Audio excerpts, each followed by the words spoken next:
Imaginamos un futuro y lo que imaginamos nos aterroriza. No lo entenderán, no lo temerán hasta que lo entiendan y no lo entenderán hasta que se haya usado. ¿Ver o no ver Oppenheimer? Pues Barbenheimer en realidad nos ha llegado ya, es decir, este día en el cual hemos tenido dos de los estrenos más esperados del año. Yo creo que un día que difícilmente se repetirá de nuevo este año con dos estrenos de esta magnitud como son Barbie y Oppenheimer. Qué curioso además, porque ahora estoy pensando en una película protagonizada por una mujer de ficción, una película protagonizada por un personaje histórico, por un hombre, estos opuestos que de alguna manera parecieran ser en realidad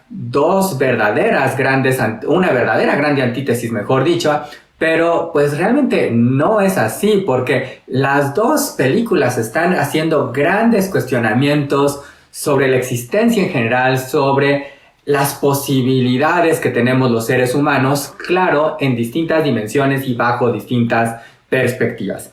En fin, que este video no es para hablar de las similitudes entre Barbie y Oppenheimer, que yo ya estoy aquí empezando a hacerlas, pero ese no es el video. En otro video ustedes pueden encontrar la reseña sobre Barbie, el ver o no ver. Este video es sobre ver o no ver y algunas ideas además sobre Oppenheimer y más videos en este canal sobre Barbie, Oppenheimer, Margot Robbie, Ryan Gosling, Christopher Nolan, Cillian Murphy, algunos clásicos de Christopher Nolan, mucho material que ver sobre estos dos grandes estrenos que nos tienen a todos platicando muchísimo desde hace algunas semanas y seguro todavía más las próximas semanas. Para que no se pierdan de la conversación en este canal, por favor recuerden darle like a este video, comentarlo, compartirlo y súper importante, suscribirse a este canal. Muy bien, bueno, pues vamos a platicar de Oppenheimer. En principio, ¿de qué trata la historia? Sin spoilers, ya saben que yo procuro ser muy cuidadoso. Bueno, pues la historia en realidad nos va a llevar por dos tiempos, ¿no? El eje central, digamos, tiene que ver con presentarnos a Robert Oppenheimer, este hombre que es considerado como el padre de la bomba nuclear, de hecho, y entonces nos coloca, pues dándonos este contexto sobre quién es él, porque es un científico importante, cómo se relacionaba con otros científicos importantes.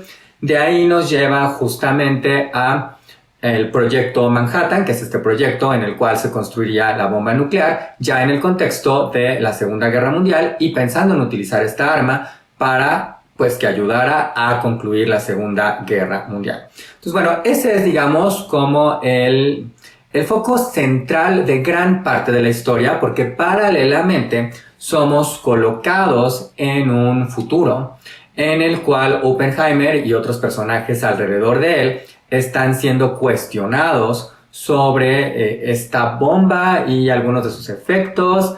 En realidad, este es el cuestionamiento que se hace a Oppenheimer años después, habiendo visto las consecuencias, pero también tratando de...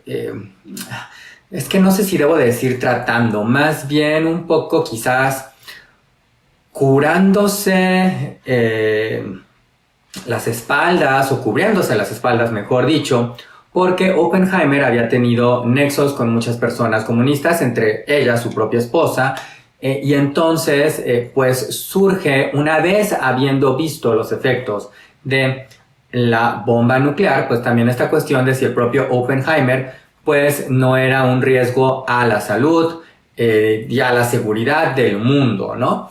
Entonces, bueno, ahí está. Esas son las dos líneas temporales centrales. No estoy spoilereando de más. Vaya, es historia en realidad. Entonces, cuando hablamos de historia, creo que no podemos hablar de spoilers. Pero bueno, para que nadie me lo recrimine, ahí lo voy a dejar. La película empieza, de hecho, con una...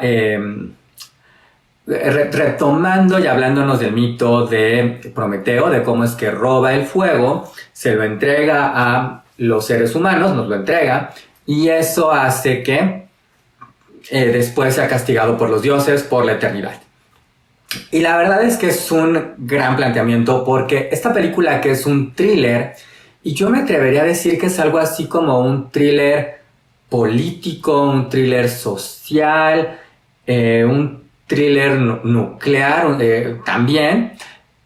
Nos plantea justamente cómo la propia historia de Oppenheimer es una historia de Prometeo, ¿no? Y la historia de él como científico, siendo él este ejemplo de un genio a quien de alguna manera su acción o el jugar a ser a Dios se le regresa en algún momento y después ya ocupa otro estatus, pero no es el único caso, ¿no? De hecho, pues nos dan a entender que también le pasó a Albert Einstein y que le ha pasado a muchos más a lo largo de la historia.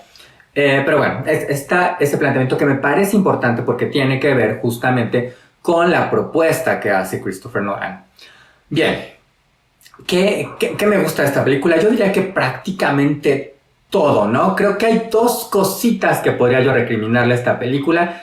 Una es que es larga y sí se hace en algunos momentos, no tanto, pero en algunos momentos sí se hace larga. Es una película de 3 horas exactamente, entonces sépanlo ustedes porque hay que ir con calmita. De hecho, yo pensaba ahora, después de haber visto Barbie y Oppenheimer, que esto de lanzarse en un día a ver las dos, híjole, es como una brutalidad, porque las dos películas son películas con muchas ideas, en distintos niveles, desde luego. Barbie con mucho más sentido del humor, Oppenheimer es mucho más seria, mucho más intelectual todavía, mucho más filosófica, pero pues uno necesita tiempo para digerir Barbie y todavía más tiempo para digerir Oppenheimer. Ok, bueno, pues habiendo dicho eso, una de las cuestiones que le critico un poco es la duración. Creo que a lo mejor sí pudieron haberla abreviado un poquito.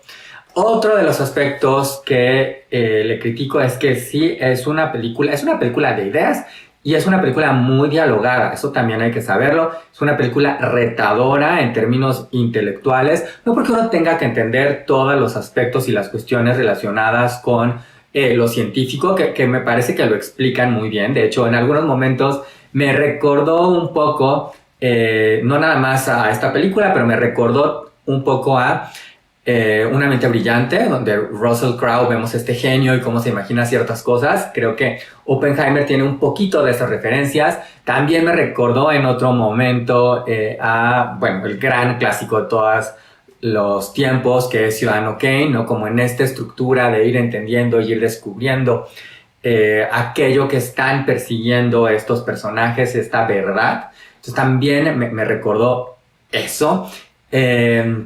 Entonces, bueno, esas son mis dos críticas a esta película. La duración y el que de repente sí se hace un poquito pesada por todos estos diálogos y por todas estas ideas. Creo que le hace falta darnos un poquito más de respiro. Me queda claro que es el tipo de película que uno tiene que ver no una, sino varias veces. Este es el tipo de película, además, que pues se va a estar analizando y discutiendo. Es una de las películas ya de la temporada de premios. Yo diría que pues formalmente va a abrir la temporada de premios, aunque como ustedes saben, yo ya tengo otra película que creo que va a estar en la temporada de premios, que es Air, la historia detrás del logo. Sin duda, esas son las dos mejores películas en lo que va del año. Barbie, yo creo que ocupa un lugar entre las 5 mejores probablemente. Quizás podríamos decir que es la tercera mejor película del año. Bien, bueno, sigamos platicando de Oppenheimer y otras cuestiones que me parecen súper importantes. En principio creo que hay que hablar del guión. Es un guión hecho con un cuidado espectacular. Es un guión que no decepciona, que desde el principio nos atrapa, porque además es un thriller, pero no es el thriller típico, es un thriller intelectual. No es el thriller donde vamos a encontrar a un asesino serial o algo por el estilo, porque en realidad, pues si alguien fuera el asesino serial, a lo mejor ese sería Oppenheimer, o él es el protagonista, pero la sociedad y el gobierno sería ese asesino. Entonces, imagínense, ¿no? Entonces, este planteamiento que hace esta película, este planteamiento intelectual, me parece buenísimo, y me parece que Christopher Nolan sabe muy bien cómo ir dosificando esta historia, cómo irnos presentando e ir jugando con nosotros en dos sentidos, ¿no? Un aspecto muy interesante que hace Oppenheimer es, primero, entusiasmarnos en relación a la construcción de esta bomba, ¿no? Este descubrimiento científico, que además creo que es lo mismo que le sucede a los protagonistas, ¿no? Están en este entusiasmo de lo nuevo, lo científico, la innovación y demás, para después mostrarnos, sin mostrarnos, que creo que eso es algo importantísimo, los efectos de este descubrimiento, ¿no? Y entonces el impacto en los protagonistas y en nosotros, aun y cuando nosotros no lo vemos, pero bueno, todos sabemos qué pasó en Hiroshima y lo terrible que han sido estas bombas nucleares, ¿no? Entonces creo que esa es una gran labor que hace la película y que además nos deja ver muy bien el propio impacto que tiene, así como sucediera con Prometeo, pues este efecto, ¿no? En la humanidad, ¿no? Y en ese poder creativo, pero también destructivo que puede tener la ciencia. Entonces, creo que esta manera que tiene la película de ir construyendo ideas alrededor de esto, porque esta no es la única idea. La película nos habla todo el tiempo de ciencia, de cuestiones políticas, de los intereses políticos alrededor de todo esto. Nos habla de las relaciones humanas también, nos muestra el lado humano, valga la redundancia, de Oppenheimer, nos muestra cómo era un genio, pero también cómo no era necesariamente siempre tan agradable o tan claro o tan accesible quizás, sino pues al final era un científico muy determinado y todas estas aristas del personaje están muy, muy presentes. Creo que eso es algo espectacular que hace esta película. Esta película también se ve, bueno, fantástica. Ya sabemos que Christopher Nolan es un gran visionario. No por nada nos ha entregado películas como El Origen, la trilogía de Batman con Christian Bale, Dunkerque. Entonces, bueno, todos estos aspectos técnicos que tienen que ver con la fotografía, el diseño de arte, el diseño sonoro, están hechos de una manera impecable para irnos dejando ver, que esto es algo muy bonito, por cierto, el impacto nuclear de manera metafórica que tiene en el propio Dunkerque. Entonces, cuando hay unos momentos por ahí en los que le está cayendo un 20 a el propio Oppenheimer y es como que le cayera a él esta bomba nuclear, ¿no? Entonces, eso me parece genial, ¿no? Y bueno, va hilando una serie de cuestiones. La película se ve muy bien. Prepárense para muchas nominaciones en todos estos aspectos técnicos. A nivel de actuaciones, también es una gran película. Este es el personaje de la vida del momento de Cillian Murphy, este actor a quien ya hemos visto en muchas otras películas antes, pero que quizás no ha conseguido una fama de convertirse en una superestrella. Vaya, desde 28 días después, él fue el espantapájaros en la trilogía de Batman de Christopher Nolan, y aquí da una de esas actuaciones que recuerda un poco, por ejemplo, al propio Orwell en Ciudadano Kane, o Orson Welles, perdón, dicho Orwell, no, Orson Welles en Ciudadano Kane, ¿no? Como que tiene esta gran presencia, pero además tiene este rostro expresivo que puede conjugar estos distintos elementos de vulnerabilidad con poder, con convicción, con gran inteligencia. Entonces todo esto está muy, muy bien logrado con Cillian Murphy. Creo que la película tiene en realidad 4 actuaciones estelares, pero no son las únicas. Está Cillian Murphy, está Robert Downey Jr. como Louis Strauss, un político, un empresario que en cierta manera pues es responsable de poner en jaque años más tarde al propio Oppenheimer. Matt Damon como Leslie Groves, pues oficial, militar, que es quien lleva a Oppenheimer a el proyecto Manhattan y que le da como todas las facilidades. Y creo que otra gran actuación es la de Emily Blunt, quien hace a Catherine Kitty Oppenheimer, la esposa de Robert Oppenheimer. Ella tiene un momento por ahí en el cual está haciendo declaraciones que yo decía, es que esta ya es la escena de la nominación al Oscar, porque está, bueno, maravillosa Emily Blunt. Pero el elenco es espectacular. Aparece Florence Pugh como Jean Tatlock, es una amante de Oppenheimer antes de que se casara. Está Josh Hartnett, también está Casey Affleck, está Rami Malek, está Kenneth Branagh, está Benny Safdie. Ay, Dios mío, ya está. Yo aquí me estoy cansando de decirles todos los nombres porque seguro se me va a escapar alguno. Está Jack Quaid, por ejemplo, también. Está Dane DeHaan.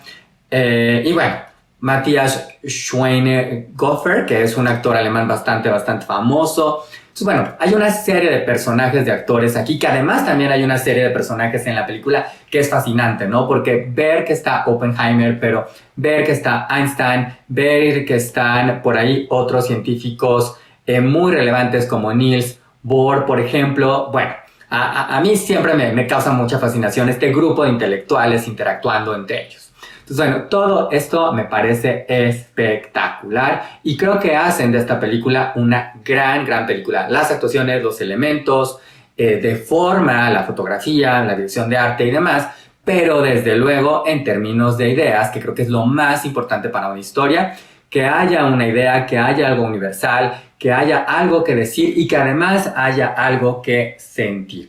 Y Oppenheimer consigue todo eso. O sea, la verdad es que es un impacto brutal para nosotros como espectadores. Nos tiene todo el tiempo atentos, nos tiene todo el tiempo cuestionándonos, haciéndonos entender, pensando. También me recordó un poco Sospechosos Comunes, como en esta idea de, bueno, vamos a descubrir quién es la mano negra o el que está detrás de todo esto que tiene ahora a Robert Oppenheimer siendo cuestionados, ¿no? Y la revelación y el desenlace, no les voy a decir cuál es obviamente, nadie se me preocupe, tiene ese impacto, no tiene una última frase, un último momento entre dos personajes importantísimos que por eso también me recordó a Ciudadano Kane, porque hay como un secreto que tenemos que revelar al final, que aquí es claro, una revelación metafórica, pero tremendamente impactante y que embona perfectamente con lo que nos planteó Nolan desde el principio con esta referencia a Prometeo y la manera en cómo cierra. Entonces, bueno, está todo esto. Ver o no ver, desde luego que véanla. Yo creo que hay que verla no una, sino varias veces. Creo además que nos lo dicen muy bien en una propia cita de la película. La teoría solamente nos puede decir hasta un tanto, tiene un límite. Para poder entender algo hay que vivirlo, hay que ponerlo en práctica, ¿no? Entonces, para entender Oppenheimer hay que vivirla, hay que verla. Así que hay que ir al cine, véala porque además es el tipo de película que luce en la pantalla grande por todo lo visual, pero también por todo lo sonoro y por toda la experiencia que ha construido Christopher Nolan. Así que vayan a verla, por favor, denle like a este video, coméntenlo, compártanlo, suscríbanse al canal, súper importante, y recuerden que así como Oppenheimer, así como Christopher Nolan, así como ustedes, hay que elegir la historia. Elijan su historia y escriban su historia.